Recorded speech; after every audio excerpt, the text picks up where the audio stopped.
Want to stop juggling spreadsheets, calendars, and a dozen apps just to run your rentals?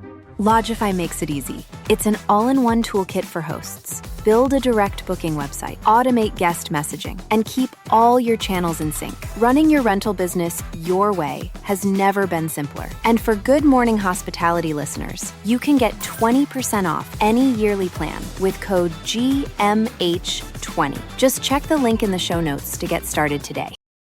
Welcome to Good Morning Hospitality, your one-stop shop for the latest news, noteworthy trends, and thought-provoking discussions across the industry. From hotels to short-term rentals to all things travel and hospitality, you'll find each episode equips you with the information that you need to start your week. Join us on Good Morning Hospitality every Wednesday, wherever you get your podcasts.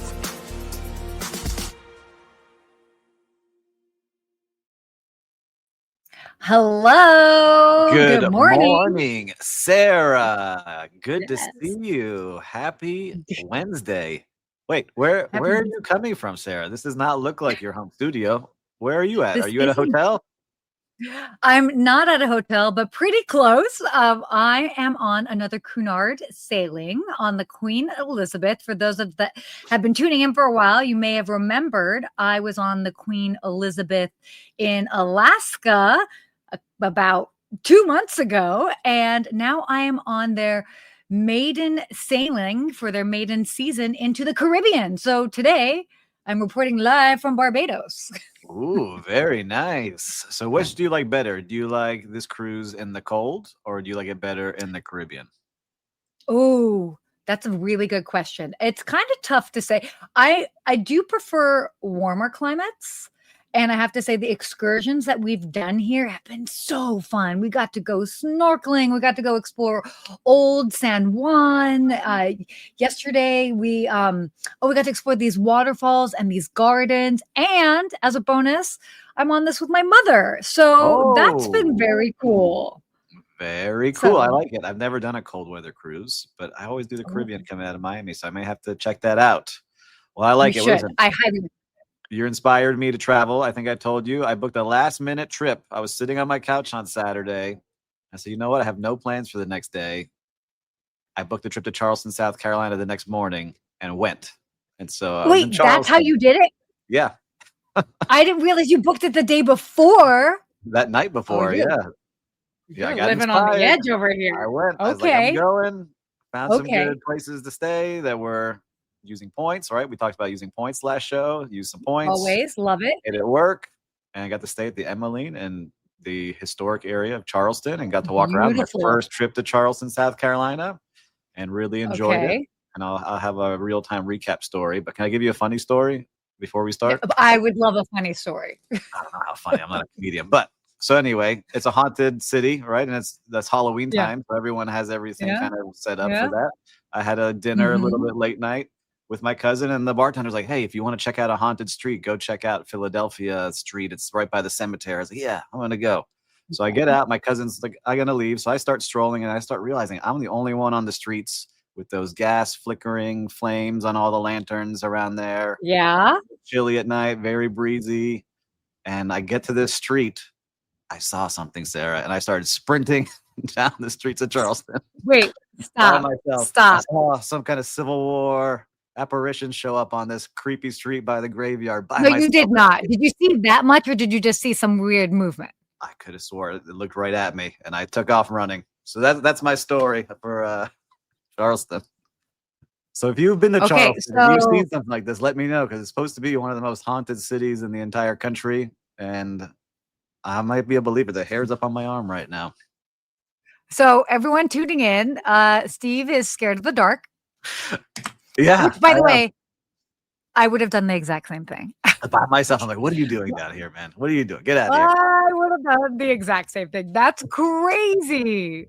Yeah. So some travel stories here to start off our coffee talk. You on the cruise, and me walking around haunted streets on my own at night. Definitely, I have not seen anything haunted on this cruise, so that's for sure. I don't know. That cruise ship should be haunted too, I think. We got people dancing in the background here. But yeah, so that's my story of my trip. A great trip overall. Oh yeah, pop your head in. So speaking of apparitions, people just walking into your room.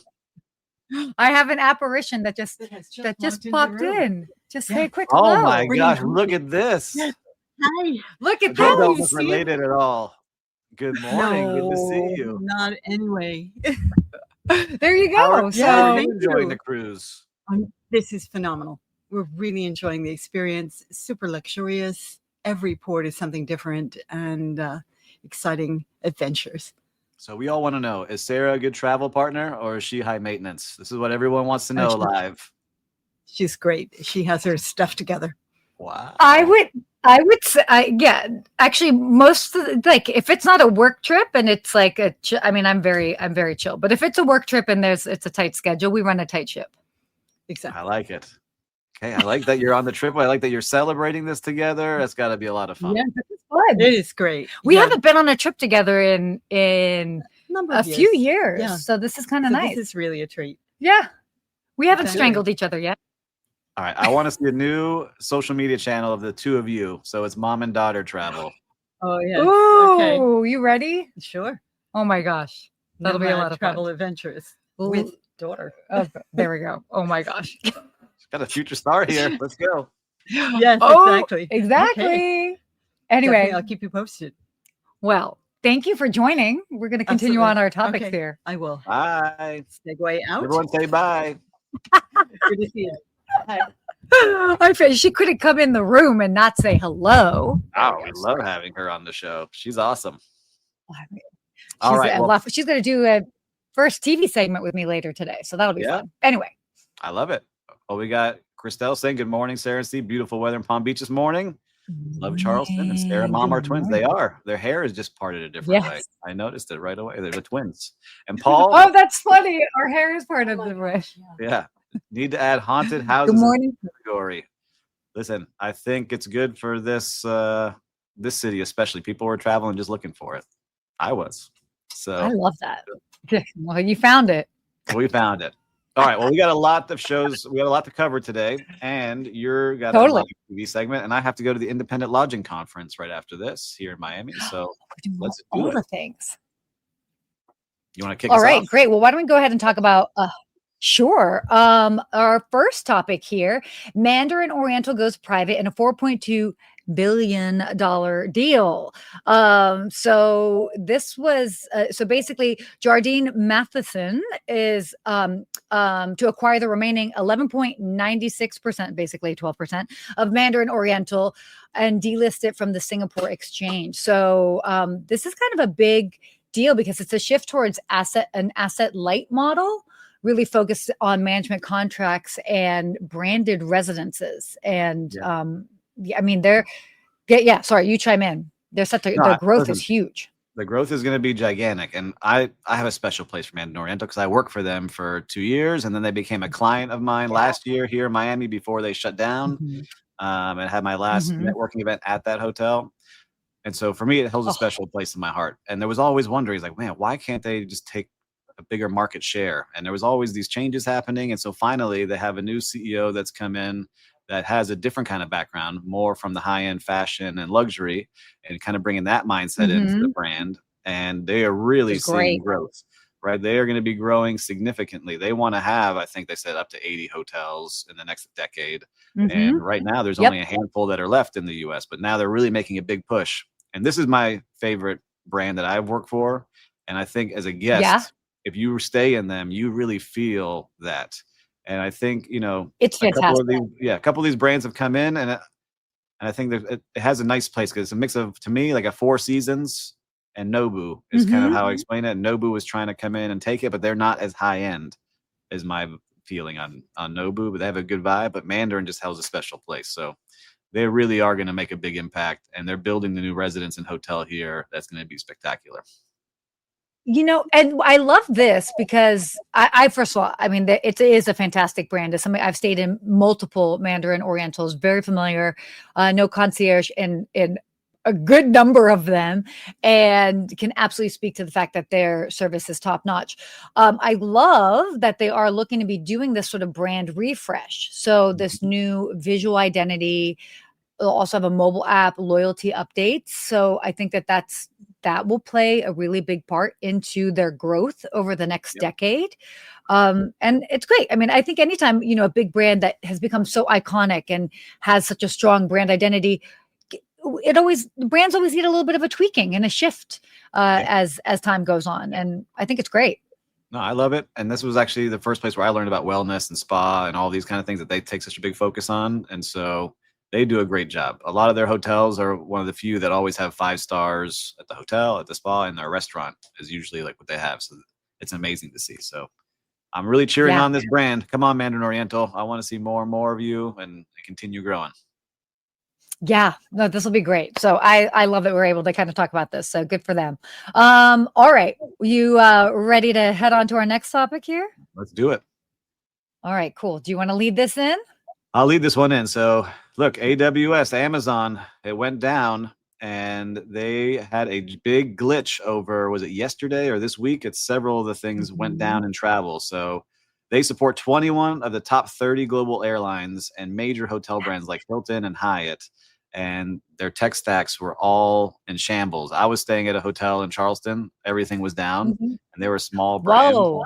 I couldn't charge the room. We couldn't get keys made. It was like old school stuff. And you start realizing like, when you and I worked in hotels, we're the old fogies. We had to learn what happens when the system goes offline, right? Like it happens every once in a while.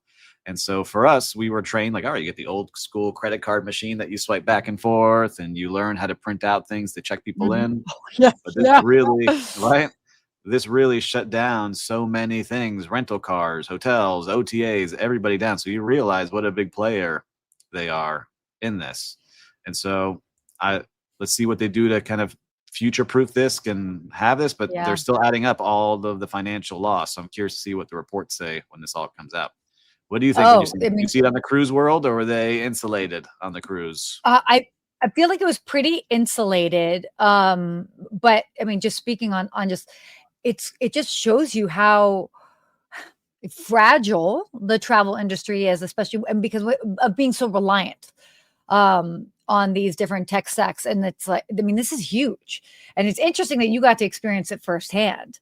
I mean, it just brings back memories for me of, obviously at times things don't work and just seeing the front desk and everybody's like running the credit cards and writing it in different ways. It was like, again, I experienced it firsthand. That's first thing in the morning. I wake up early. I went to the coffee shop at the property and they were just like kind of baffled because I was one of the first people there and they couldn't charge the room. They're like, oh, something weird is going on here. And then I needed it to get a key because I went down to the coffee shop without my key, of course. And then they couldn't make the key because their system was down.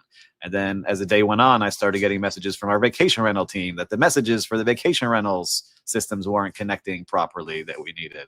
And then my daughter's like, my package won't be delivered today because Amazon, it doesn't know how to get it here, I guess, was part of the delay.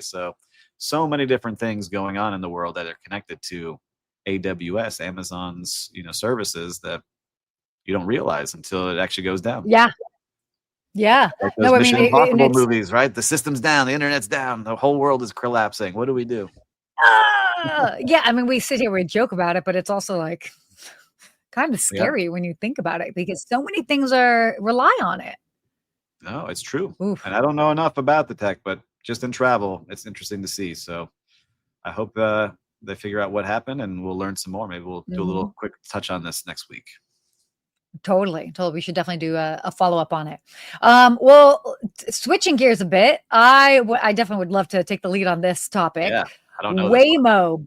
Yeah. So big fan of Waymo because I was like, this is my neck of the woods. So Waymo. So for those that are unfamiliar with Waymo are the driverless cars, so generally Jaguars, so driverless cars that people can book kind of like an Uber.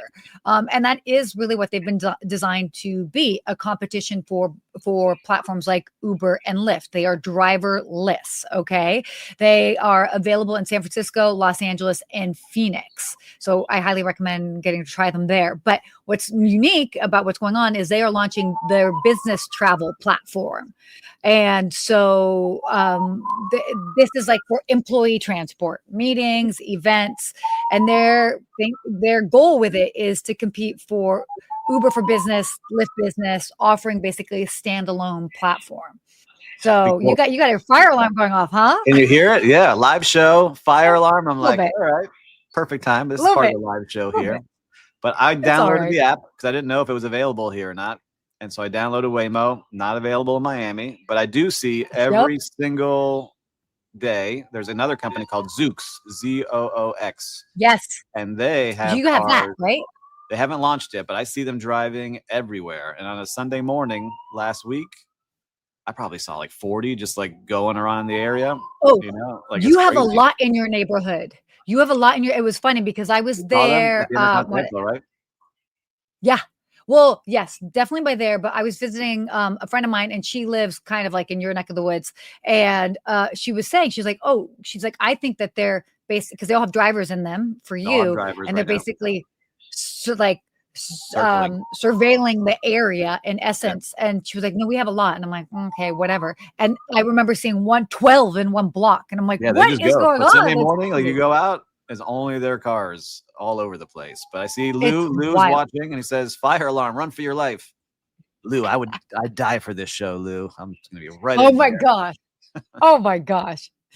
The drama. I love seeing this Waymo. I want to see Uber taxi when that starts going. I like all of this. I feel bad for a lot of the drivers. This is a whole other industry that's going to get, shifted and mixed up again, just like the taxis did. Like they'll still have the drivers of the Uber. I'm sure it'll be a different price, but I see it with the robot deliveries. Do you have that in LA? Oh yeah, we do. Coco and the other ones. I think part Coco, of Uber Eats. So they're all over the place. So we're just now getting used to living in a world with robots and technology and. I was just thinking about it. We got AI, robots, driverless cars. It's crazy what's going on in the world. What's interesting, I still need to do this, is I actually live, the closest Tesla supercharger to my apartment is the diner, the famous Tesla diner. You got to check that out. In Hollywood. Yep, not too far away from me. And they actually have robots, like actual like human formed robots that make drinks and serve people.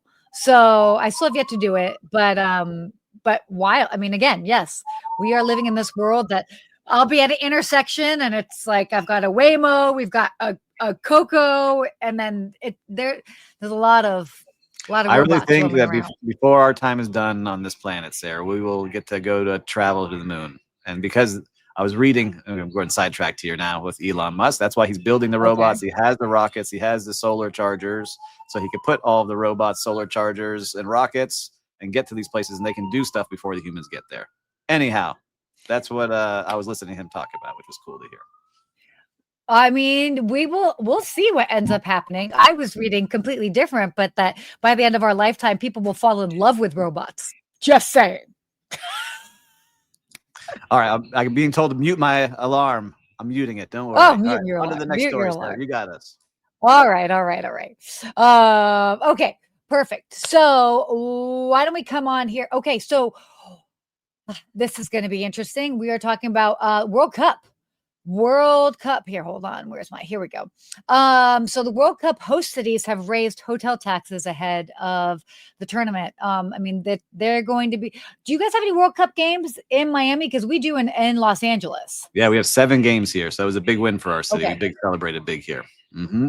Oh, wow. Yeah. So Toronto, Vancouver, Kansas, Washington, a lot of these big cities are increasing their tax, and it's interesting. I mean, kind of like with this in particular, I mean, they're looking to kind of do it to help offset the cost that each city is going to be, the output in essence to host the games. And imagine these games cost about $100 million to $200 million per city to host, and about 6.5 million visitors expected. No, it's going to be bananas to see how many people come, because I remember it. I was old enough to remember. I think it was 94 when it was last here in the country, and I had cousins from. My mom's from Venezuela. My cousin from Venezuela came over. They spent a ton of money. They went to all the different cities to watch all the games. But I've just seen the difference now when you have a major event in your city is unbelievable. Like when we have F1 and Super Bowl and all these big concerts, it's crazy to see how many people from all different areas of the world come here. Yeah. So it's very exciting for us here in Miami and for you. Yeah, totally. In Los Angeles, look, I mean, this is not a surprise to anybody, but Los Angeles, it's going to be a very good thing for the World Cup. Obviously, even in preparation for the Olympics, these taxes make sense. I mean, I know some people might be, and it's only incremental. I mean, we're talking about maybe like 2% more, but that adds up, obviously. I mean, Vancouver in particular, they added 2.5% on the tax to their tax already, that they'll plan to have through 2030, and they're expected to raise $230 million. So that little bit can go a long way. Yeah, I see Adam saying he's been to 4 World Cups and won't go to this one because of pricing. Adam, I'm curious, is it ticket pricing to the events, or is it pricing on travel and hotels? What pricing are you mentioning there? Because I know that tickets disappeared right away. Oh, and Adam is, I can say this because I know. Hi, Adam. Thanks for joining. Adam's a former concierge, Lake Lodore concierge like myself, based in Las Vegas. So are you trying to say, Adam, you can chime in on your on the chat here, but that you will not go to Los Angeles because that's not too far away, but it's going to be that expensive that you're like, nope, no dice. Listen, I know all you concierge have an underground network of tickets that you guys are all holding on to behind the scenes. I know what you guys are up to at those meetings. We are the I got a guy group, okay? Yeah. We all got a guy. I know a guy. I got a guy. We got a connection. You need something in Dubai, I got a guy. Yeah. Like you need something in Singapore, I got a guy. You need something in Dallas, I got 2 guys. I'm kidding. Yeah, I owe you for that thing in that place at that time. And I got a guy for you. Super vague. Yeah. Yeah, no, definitely. But yeah, definitely a big part of it. Well, why don't we shift? Oh, yeah. Sorry. I guess I missed no missed feedback. So should we talk about Ryanair? Let's do it. Yeah, dude, this is great. Fan of Ryanair. So for those that don't know, Ryanair is basically the Spirit Airlines in essence of Europe, but they lean into it. And so what's great is that they have a meme first marketing strategy. And their social media has been on point for a long time. And their social media reaches over 100 million viewers weekly. Imagine they play with humor, memes, real-time content. They update fares, routes, all of that sort of stuff. And so their big focus has been on earned media, so that they don't have to spend as much on traditional media, and they win at it. They do a great job. Yeah, I love seeing this. I didn't really know much about them, but then I started following along when I saw the news article and looking at all the things they're doing. I like what they're doing on X. They're kind of like the Wendy's of airlines, where they're commenting kind of snarky on different things. I also like that they are doing things that, like, they had a terrible seat, like this windowless seat 11A, that's gone viral, and people are actually paying even more money to stay in their worst seat because they turned it into something that was funny, of getting a seat, a seat with no window, even though it's a window seat. And so people are now taking pictures of it and hoping that Ryanair will repost them, and so they can become famous by sitting in that chair. But something I liked about this is that they are all about how do we get attention. So even before social media, they were saying they had this mindset, right? So like when they came into a new city, they would roll in like a World War II tank and saying that they were going to take down the competition and get headlines that way. Or they brought in a funeral procession into another airline that they launched in, or an airport that they launched in, to show that they were the death of low sales. Like they were doing all these crazy things beforehand already, and then they're just amplifying that tone and that voice now with social media. So it just shows you can be yourself and enjoy and do things that really stand out, and not have to be picture perfect and everything amazing and clean and so vanilla on social media. Yeah, well, and I love, like, I actually, the CEO of Ryanair, he speaks a lot, and they're just matter of fact. If somebody complains about something, they're like, what do you expect? You paid 22 euros for this fare. And he came out and he was even saying, oh, we were, because there was like pushback. It's like, oh, were you guys going to going to start charging for people to go to the restrooms on flights? And he was like, yeah, well, I can get rid of the 2 restrooms in the back, only have 1. And it's like, I can have 6 more seats. We can reduce the cost for everyone. He also talked about having the back area be standing room only. And of course, all these people are like, oh my gosh, who would do that? And he was like, you would be surprised if we had standing room only for obviously shorter flights and charged less. He's like, those would be booked up first. I guarantee it. And I mean, it's brazen, but I'm kind of here for it. Yeah, I like it. To get it as cheap as possible, be straight up about it. This is what we do, and we do it well at this level, right? We get you there safe. That's most important. And I like what they're doing. I got to keep looking more and more into them, because get that many views on an airline's social channels is unreal. Yeah. And I like that Adam says, I don't have a guy everywhere. We have Sarah. All right. Ask the concierge. Ha, ha, ha. I got Sarah. Rosaline, good to see you here. Always good to see you on the show. Yeah. And tickets are almost 1,000 higher than any other World Cup. Yeah. Thanks for sharing that, Adam. And Lou saying he would stand for 2 hours at half price. All right. Standing room only. People do it in stadiums now. Some of these new football stadiums and arenas have standing room only tickets that you have to stand, and there are no seats to be there. All right. I like it. All right. Well, we have a busy day ahead of us. Should we jump into our real-time recap? Yeah, let's do it. Why don't you go first, since you were so excited about that? I'm going to do it because I got to go to Charleston, South Carolina. So if you missed the first part of the show, other than running around haunted streets, I got to check out some great restaurants and hotels. And I was a solo traveler this time around, and I ate every meal at the bar of different places I went to. And if you're on LinkedIn, if you're watching on LinkedIn, go check out my profile. I wrote about it, because the majority of the bars I sat at, the bartenders would not engage in conversation. They would take my order and then disappear, go on their phone, talk to their teammates, even though I was like, hey, it's my first time here. I'm excited to be here. What do you recommend?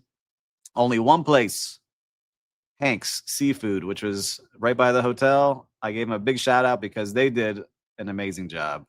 Where I sat down, did that opening, and then they fully engaged, had me try some things that were like their best items, bought me a glass of wine for coming to the city for the first time, told me a bunch of cool things to do. So if you're sitting at the bar, bartenders, engage. Some people don't want to be engaged. They have their computer, they got their book, they're doing their own thing. But if they ask you a question, make sure to talk to them. You never know. You can make their entire day just by having that conversation for a couple of minutes with them. So that's what I got to say on my real-time recap. Shout out to Hanks. I like that. I mean, again, it's, dining at the bar. It's a good reminder that it's, to be social, yet, it's always that fine line, because again, it's like, how social do they want to be? They don't want to be overly talkative, but like, if you're asking questions, why not? So I love that. Well, I feel like it would be remiss of me to not mention the team over here at Cunard and being on this sailing. This was really cool. Going to the Caribbean. I mean, it's also really unique to the brand. I mean, for those that know it, it's historic. They've been a cruise line since the early 1800s. That's a very long time. And to have that sort of elegance at sea is always an interesting thing to see, especially when you're going to the Caribbean where everything's a little bit more relaxed. But it's been wonderful. And I, big shout out to the guys taking care of our, our room attendant, the servers. It was so sweet because we were on this cruise, this actual ship 2 months ago, and a couple of the different servers remembered us from the last time, the events manager, the F&B manager. And it just is so welcoming when you've got the staff that really remembers you. And they're like, oh, great. And it makes you feel like home. And I think that's a really simple reminder that we feel like wherever we go, whether it's a hotel or a cruise line, when you see those familiar faces, say something. You go, welcome back, Yeah, it makes all the difference, especially when you're traveling and you just want to have that connection with someone. And Lou said Hanks is a big tourist place, but a good place to go for locals too. So that's a good balance. Okay. I'll give a shout out to 167 Raw. I like them. Slightly North of Broad was good too. So there's a lot of good restaurants out there. But that was really great. Yeah, I like those places. I went to a bunch. You hit up some good spots. You did. You did it well. Every meal, I went every place. I won't give out the ones I didn't like, but those were the ones I did like. That's okay. And then our quote of the week, I think, is perfect for what we were just talking about, both of us. So yes, travel isn't always about the destination. It's about how you're made to feel along the way. That's where hospitality shines, right? And so I think that's a great way to do it and to wrap up the show, because that's how I felt when I was sitting at that Hank's bar. It wasn't about it was really how they made me feel when I was there. And so totally, especially when you're traveling solo, it's all about how you make people feel, for sure. Solo, or if you're traveling with your mom. Yeah, that's right. But either way, they remembered you. They made you feel welcome. I really enjoyed my time. I'm glad you're having a good time on the cruise. And man, we kept it to our 30 minutes. I know you're going live on TV here soon. I got to go to a conference. Anything else we should leave Great. our listeners and viewers with? No, stay tuned to next week. I'll be live from the hospitality show. So, and again, another destination. But otherwise, as always, we thank you guys for tuning in and hopefully learning something every week. We do. And if you learn something, make sure to share this with one of your friends right now. Pause this. If you're listening on repeat, send the podcast over. Make sure to sign up on Skift on YouTube channel and everywhere else on streaming. Until next week, everyone, stay hospitable. Stay hospitable. Bye.